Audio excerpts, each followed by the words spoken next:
Hi all. ഒരു one day trip പ്ലാനിങ്ങിലാണ്. കൃത്യം 11 മണിക്ക് വീട്ടിൽ നിന്ന് ഇറങ്ങിയതാണ്. പ്രത്യേകിച്ച് ഒരു ലക്ഷ്യബോധം ഇല്ലാത്തൊരു യാത്ര. കോട്ടക്കൽ ചങ്കുവട്ടിയിൽ നിന്ന് ആദ്യം കിട്ടുന്ന K S R T C കയറി എങ്ങോട്ടാണോ പോകേണ്ടതെന്നുള്ളത് ബസ്സിൻ്റെ ബോർഡും ഏത് പേരാണോ അങ്ങോട്ട് പോവുക എന്ന ഒറ്റ ലക്ഷ്യത്തോടു കൂടി ഇറങ്ങിയ യാത്രയാണ്.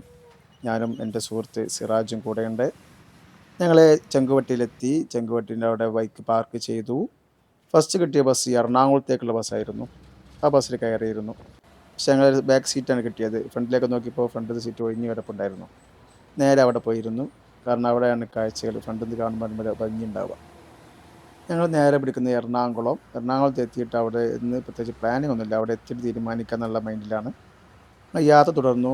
ഈ ബസ് എടുക്കുന്നത് കാസർഗോഡ് നിന്നാണ്. കാസർഗോഡ് നിന്ന് 4 മണിക്കാണ് ബസ് എടുത്തിട്ടുള്ളത്. ഏകദേശം ഒരു 3-3:30 ആകുമ്പോഴത്തേന് എറണാകുളത്ത് എത്തുമെന്നാണ് പറഞ്ഞത്. 2 ഡ്രൈവർമാരും ആണുള്ളത്. 2 പേരും കണ്ടക്ടറും. ഒരാൾ കണ്ടക്ടർ ആകുമ്പോൾ ഒരാൾ ഡ്രൈവർ ആവുന്നു. അങ്ങനെ മാറി മാറിയിട്ടാണ് ഇരിക്കുന്നത്. ഇപ്പോൾ തൃശ്ശൂരെത്തിയപ്പോൾ അവിടെ നിന്ന് ഡ്രൈവർ മാറി. പിന്നെ ഇത് രണ്ടാമത് തുടക്കത്തിൽ ഇദ്ദേഹമായിരുന്നു. അതിനുശേഷം കോഴിക്കോട് നിന്ന് ചേഞ്ചായി. ഇപ്പോൾ അദ്ദേഹം ഡ്രൈവർ സീറ്റിനെത്തി. അപ്പോൾ മറ്റാൾ എന്ത് ചെയ്തു, കണ്ടക്ടർ പൊസിഷനിലേക്ക് പോയി. റൗണ്ട് അപ്പൗട്ടൊക്കെ കഴിഞ്ഞ് ഞങ്ങൾ മുന്നോട്ട് നീങ്ങി. നല്ല യാത്രയായിരുന്നു. ഒരു മഴ കാര്യങ്ങളൊക്കെ ഉണ്ടാവും, ചാറ്റൽ മഴ കാര്യങ്ങളൊക്കെ ഉണ്ടായിരുന്നു. അങ്ങനെ ഞങ്ങൾ എറണാകുളത്തേക്ക് എത്തുകയായി. എറണാകുളത്തെത്തി. കുറ്റിപ്പുറത്ത് നിന്ന് നല്ല ചെക്കന്മാരുണ്ടായിരുന്നു, വൈബ് പിള്ളേരുണ്ടായിരുന്നു. അവരെ ആകെ ഒച്ചപ്പാട് ബഹളമൊക്കെ ഒരു രസമായിരുന്നു യാത്രയൊക്കെ. ഈ ബസ്സിലാണ് ഞങ്ങൾ വന്നിറങ്ങിയത്. സൂപ്പർ ഫാസ്റ്റ് ആയിരുന്നു, രക്ഷയില്ല, നല്ല യാത്ര.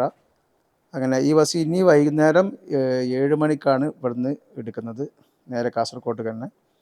അപ്പോൾ രാവിലെ ഒരു 3:15 ഞങ്ങൾ എറണാകുളത്തെത്തി. അവിടെ ഇരുന്നു. നല്ല കൊതുക്, ഉറങ്ങാൻ തീരെ പറ്റിയില്ല. ഒരു കട്ടനൊക്കെ അടിച്ചിട്ട് വർത്താനൊക്കെ പറഞ്ഞിരുന്നു. അതിനിടയിൽ സിറാജ് സ്ഥലം നോക്കി നമുക്ക് എന്തായാലും ഒരു മറൈൻ ഡ്രൈവ് കണ്ട് പോവാം, നമുക്ക് നടന്ന് പോകാമെന്ന പ്ലാനിലോടുകൂടി ഞങ്ങൾ നടക്കാനിറങ്ങി. പുലർച്ചെ 6 മണി. അങ്ങനെ നല്ല വൈബായിരുന്നു, നല്ല കാലാവസ്ഥയായാലും. അങ്ങനെ നടന്നു. നമ്മൾ റെസ്റ്റ് ഹൗസ് കാര്യങ്ങൾ, പള്ളി തുടങ്ങിയിങ്ങനെ നടന്ന് അങ്ങനെ പോയി. അങ്ങനെ മറൈൻ ഡ്രൈവിൻ്റെ അടുത്ത് ഏകദേശം എത്തി തുടങ്ങി. അങ്ങനെ അവിടെ എന്താണ് നമുക്ക് ഇരിക്കുക, കുറച്ച് നേരം ഇരിക്കുക. പിന്നെ പ്രത്യേകിച്ച് പ്ലാനിങ് ഒന്നുമില്ല. ഇനി അതിനിടയിലാണ് ഈ യൂട്യൂബ് ഇങ്ങനെ നോക്കുന്ന ഇടയിലാണ് വാട്ടർ മെട്രോ ഉണ്ട് എന്ന് സിറാജ് പറഞ്ഞു. അതിനിടയിലാണ് ഓക്കെ നമുക്ക് വാട്ടർ മെട്രോ പോകാൻ. നോക്കുമ്പോൾ 9 മണിക്കാണ് വാട്ടർ മെട്രോ സ്റ്റാർട്ടാകുന്നത്. അപ്പോൾ അതനുസരിച്ച് പ്ലാൻ ചെയ്യുക. അപ്പോൾ അതുവരെ നമുക്ക് മറൈൻ ഡ്രൈവ് എന്തെങ്കിലും ചെയ്യാമെന്ന് വിചാരിച്ചിരിക്കുന്ന സമയത്താണ് പിന്നെ ഞങ്ങളിങ്ങനെ അവിടെ ഇങ്ങനെ ജസ്റ്റ് ഇങ്ങനെ കറങ്ങിയെന്നുള്ളൂ. അതിനിടയിൽ നമ്മളൊരു മീൻപിടുത്തക്കാർക്ക് മീനിന് ഭക്ഷണം കൊടുക്കുന്നത് കാണും. പറയാൻ കാരണം 20 മിനിറ്റോളം നിന്നപ്പോഴും അവരെല്ലാവരും മീനിന് ഭക്ഷണം കൊടുത്തു. അതിനിടയിൽ ക്രിക്കറ്റ് കളി അവിടെ തുടങ്ങുന്നുണ്ടായിരുന്നു. ചുമ്മാ അവിടെ പോയി നിന്നതാണ്. അപ്പോൾ അവർ ചോദിച്ചു കളിക്കാനുണ്ടോ എന്ന് ചോദിച്ചു. പിന്നെ ക്രിക്കറ്റല്ലേ, ഓക്കെ എന്നും പറഞ്ഞ് 1.5 മണിക്കൂർ ഞങ്ങൾ അവരുടെ കൂടെ കളിച്ചു. നല്ല രസമായിരുന്നു.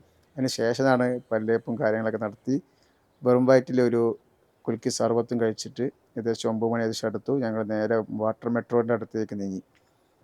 നല്ല ഒരു കറക്റ്റ് മെട്രോൻ്റെ ഉള്ളിലുള്ള സൗകര്യങ്ങളെല്ലാം തന്നെ നമ്മൾ ഈ ഒരു പുതിയ വാട്ടർ മെട്രോയിലുണ്ട്. ഇന്ത്യയിലെ ആദ്യത്തെ വാട്ടർ മെട്രോ ആണ് നമ്മുടെ കൊച്ചിയിലുള്ളത്. 40 രൂപയാണ് ഒരാൾക്കുള്ള ടിക്കറ്റ് റേറ്റ്. നമ്മൾ ഉദ്ദേശിക്കുന്നത് ഫോർട്ട് കൊച്ചിയിലേക്ക് പോകാനാണ്. ഫോർട്ട് കൊച്ചി 4 ഭാഗത്തേക്കുണ്ട്. ഫോർട്ട് കൊച്ചി, മട്ടാഞ്ചേരി, പിന്നെ വൈപ്പിനാട് തുടങ്ങിയിട്ടുള്ള സ്ഥലങ്ങളിലേക്കൊക്കെ ഉണ്ട്. നമ്മൾ ഫോർട്ട് കൊച്ചിയിൽ പോകാമെന്നാണ് ഉദ്ദേശിക്കുന്നത്. നേരെ ഫോർട്ട് കൊച്ചിക്ക് 40 രൂപ ടിക്കറ്റ് എടുത്തു. ഞങ്ങൾ അതിലേക്ക് നടന്നു. അത്യാവശ്യം നല്ല ആളുകളുണ്ടായിരുന്നു കേട്ടോ. അധികവും ഈ ടൂറിസ്റ്റുകൾ തന്നെയായിരുന്നു. പിന്നെ അവിടെ നാട്ടുകാരും മറ്റൊക്കെ ഉണ്ടായിരുന്നു. ആ യാത്ര നമുക്ക് അവിടെ എത്തുമ്പോഴത്തേനും ഭയങ്കര ഫീലാണ്. നല്ല രസവും വെള്ളവും എല്ലാം കൊണ്ട് നല്ലൊരു അറ്റ്മോസ്ഫിയറാണ് അവർ നൽകുന്നത്. എല്ലാ ഫെസിലിറ്റീസും കാര്യങ്ങളും എല്ലാം ഉണ്ട്. അതിൻ്റെ ആദ്യത്തെ യാത്ര കൂടി ആയതുകൊണ്ട് പ്രത്യേക ഒരു വൈബ് ഉണ്ടായിരുന്നു നമുക്ക്. ഞങ്ങൾ നേരെ ഉള്ളിലായാലും ഏകദേശം 100 പേർക്ക് അറ്റ് എ ടൈം യാത്ര ചെയ്യാൻ പറ്റുന്ന സൗകര്യങ്ങൾ അവർ ഒരുക്കിയിട്ടുണ്ട്. അങ്ങനെ നമ്മൾ കയറുന്നത് ഹൈക്കോടതി മെട്രോ സ്റ്റേഷനിൽ നിന്നാണ് നമ്മൾ തുടങ്ങിയിട്ടുള്ളത്. അതാണ് ഇതിൻ്റെ എല്ലാം ഹബ്ബ് എന്ന് വേണമെങ്കിൽ പറയാം. അവിടെ നിന്നാണ് മറ്റെല്ലാ സ്റ്റേഷനിലേക്കുള്ള സർവീസ് നടക്കുന്നത്. അങ്ങനെ ആ യാത്ര വളരെ ഭംഗിയുണ്ടായിരുന്നു. പിന്നെ നമ്മളെ വെള്ളാർപ്പാടം കണ്ടെയ്നർ ഓക്കെ, അതൊക്കെ കണ്ട് നല്ല ഒരു യാത്ര. കുറച്ച് കഴിഞ്ഞപ്പോൾ കൂടി നമുക്ക് കടലിൻ്റെ തിരമാലകളുടെ ആ ഒഴുക്കൊക്കെ നമുക്ക് ശരിക്ക് മെട്രോയിൽ ഫീൽ ചെയ്യുമായിരുന്നു. അതിന് ഇടയിൽ ചെറിയൊരു മഴ വന്നു. ആ മഴ പെയ്തു തുടങ്ങി. നമ്മൾ ഫോർട്ട് കൊച്ചി എത്തിയപ്പോഴത്തേക്കും ഏകദേശം നല്ല മഴ, നല്ല കോരിച്ചൊരിയുന്ന മഴ തന്നെ പെയ്തു. പക്ഷെ അതൊന്നും നമുക്ക് അതിൻ്റെ അകത്ത് ഫീൽ ചെയ്തിട്ടില്ല എന്നുള്ളതാണ്. അത്രയ്ക്ക് AC കാര്യങ്ങൾ ഫുൾ സൗകര്യങ്ങളാണ് മെട്രോ നമുക്ക് സർവീസ് നൽകുന്നത്.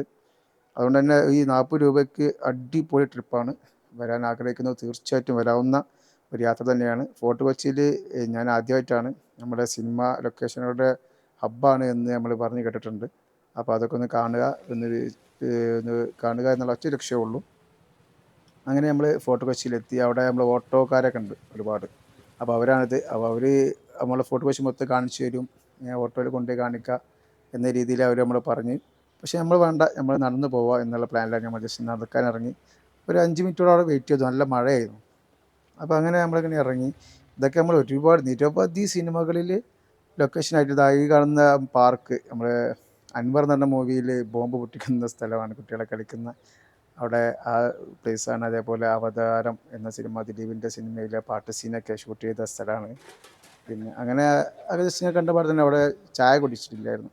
അങ്ങനെ ചായ കുടിക്കുക, മൂപ്പര ഒരു പൊറോട്ടയും മുട്ടക്കറി, ബീഫ്, മീൻ തുടങ്ങിയിട്ടുള്ള ഭക്ഷണമൊക്കെ ഉണ്ടായിരുന്നു. അതൊക്കെ കഴിച്ച് ഞങ്ങൾ ജസ്റ്റ് ഇങ്ങനെ നടക്കാനിറങ്ങി. അവിടെ മീൻ വിൽപ്പനക്കാരുണ്ടായിരുന്നു. ഒരുപാട് കൊഞ്ച് മറ്റു കാര്യങ്ങളൊക്കെ ഉള്ള ഒരുപാട് മീൻ, നിരവധി ആളുകളുണ്ട് അവിടെ. ഒരുപാട് ടൂറിസ്റ്റുകളുടെ ഹബ്ബാണ്. ഇഷ്ടംപോലെ ടൂറിസ്റ്റുകളുണ്ട് അവിടെ. നമുക്ക് വന്നാൽ തന്നെ അവിടെ നമുക്ക് ഫീൽ ചെയ്യും. പിന്നെ പറഞ്ഞാൽ എവിടെ നോക്കിയാലും ഇത് എവിടെയോ കണ്ടിട്ടുണ്ടല്ലോ എന്ന ആ ഒരു മൈൻഡ് സെറ്റാണ്. കാരണം നിരവധി സിനിമകളിൽ നമ്മൾ കണ്ട പ്രദേശങ്ങളും ഏതെങ്കിലും ഒരു സീനിൽ നമ്മൾ കണ്ടിട്ടുണ്ടായിരിക്കും.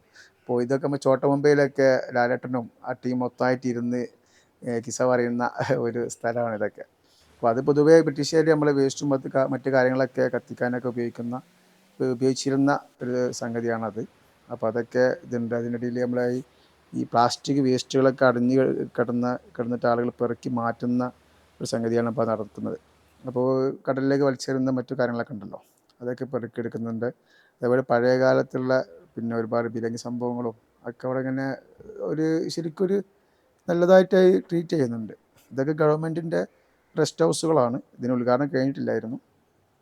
ഞങ്ങൾ വീണ്ടും നടന്ന് പോകുമ്പോഴാണ് അവിടെ ഷൂട്ടിംഗ് നടക്കുന്നുണ്ട്. ആ ഷൂട്ടിംഗ് നടക്കുക നമ്മളെ ഫ്രാൻസിസ് CSI ചർച്ച് ഷൂട്ടിംഗ് നടക്കുന്നുണ്ടായിരുന്നു. നമ്മുടെ ഈ നസ്രിനും അതേപോലെ കല്യാണി പ്രദർശനം അവിടെ ഉണ്ടായിരുന്നു, കാണാൻ കഴിഞ്ഞു. അതിന് ശേഷമാണ് നമ്മളെ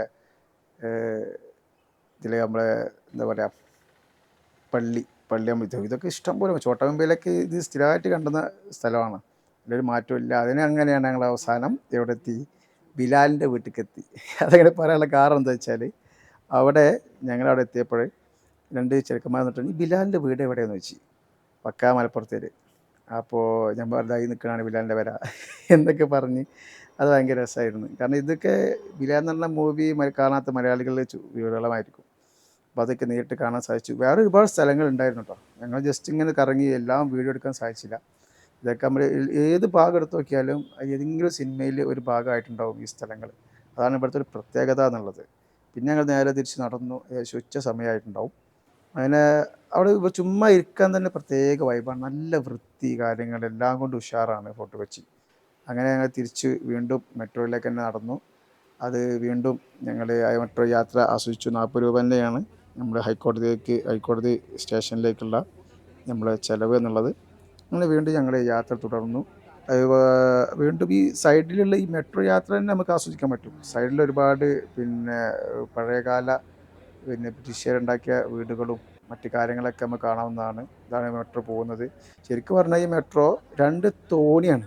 2 തോണികൾ വെച്ചിട്ട് അതിന് മുകളിലാണ് ഈ സെറ്റപ്പൊക്കെ ചെയ്തിട്ടുണ്ടായത്. കറക്റ്റായിട്ട് നമുക്ക് കാണാൻ പറ്റും. കറക്റ്റ് 2 തോണിയാണ്. അപ്പോൾ ഈ ഒരു സംഗതി വളരെ ഉപകാരപ്രദമാണ്. നമ്മുടെ ഇന്ത്യയിൽ തന്നെ ഫസ്റ്റ് ടൈം അതാണ് ഈ വാട്ടർ മെട്രോ എന്നുള്ളത്. ഈ യാത്ര ഭയങ്കര രസമായി എന്നുള്ളതാണ്. സത്യം പറഞ്ഞാൽ ഉച്ചയായി ആയപ്പോഴത്തേക്ക് ഞങ്ങൾ ഫോർട്ട് കൊച്ചിയിൽ തിരിച്ചു വന്നു.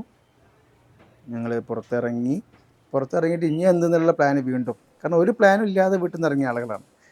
ഇവിടെ ഏകദേശം ഈ ഫോർട്ട് കൊച്ചി കഴിഞ്ഞോട് കൂടി തന്നെ ഞങ്ങൾക്ക് ഏകദേശം മൈൻഡ് അത്രയും കാമായി. അതിനിടയിൽ ക്രിക്കറ്റ് കളിക്കാൻ സാധിച്ചു എന്നുള്ളതാണ് മറ്റൊരു വൈബ്. കാരണം തിരി പ്രതീക്ഷിക്കുന്നില്ലല്ലോ. നമുക്ക് എന്താണോ കഴിക്കാൻ തോന്നുന്നത് അത് കഴിക്കുക, എങ്ങോട്ട് പോകാൻ തോന്നുന്നത് അങ്ങോട്ട് പോവുക, എന്താണ് ചെയ്യാൻ തോന്നുന്നത് അത് ചെയ്യുക എന്നുള്ള ഒറ്റ ലക്ഷ്യത്തോടു കൂടി ചുമ്മാ അങ്ങനെ നടക്കുക എന്ന ആ ഒരു രീതിയിലാണ് ഞങ്ങൾ യാത്ര തുടർന്നത്. അതിനിടയിൽ ഭക്ഷണം കഴിച്ചു. അതിനിടയിൽ ലുലുമാൾ, തൊട്ടടുത്ത് മെട്രോ തന്നെ ലുലുമാളിൽ പോയി. പക്ഷേ വീഡിയോ എടുക്കാൻ സാധിച്ചില്ല. അപ്പോൾ അതിന് വീഡിയോ നമ്മുടെ മെമ്മറി ഫുള്ളായിപ്പോയി. പിന്നെ അതിൻ്റെ ഇടയിൽ വീഡിയോ എടുത്തില്ല. അങ്ങനെ ചുമ്മാ നേരെ എന്ത് ചെയ്തു, വൈകുന്നേരം KSRTC കയറി ഞങ്ങൾ നാട്ടിലേക്കാണ്ട് തിരിക്കുകയാണ്. അങ്ങനെ വീണ്ടും KSRTC യാത്ര ഏറ്റവും ബാക്കിലാണ് സീറ്റ് കിട്ടിയത്. ശരിക്കും ബുക്കിംഗ് അല്ലാത്തതുകൊണ്ട് ഇതായി. അങ്ങനെ നാട്ടിലേക്ക് തിരിച്ചു. ഈ വീഡിയോ വൈൻഡപ്പ് ചെയ്യുന്നു. നമസ്കാരം.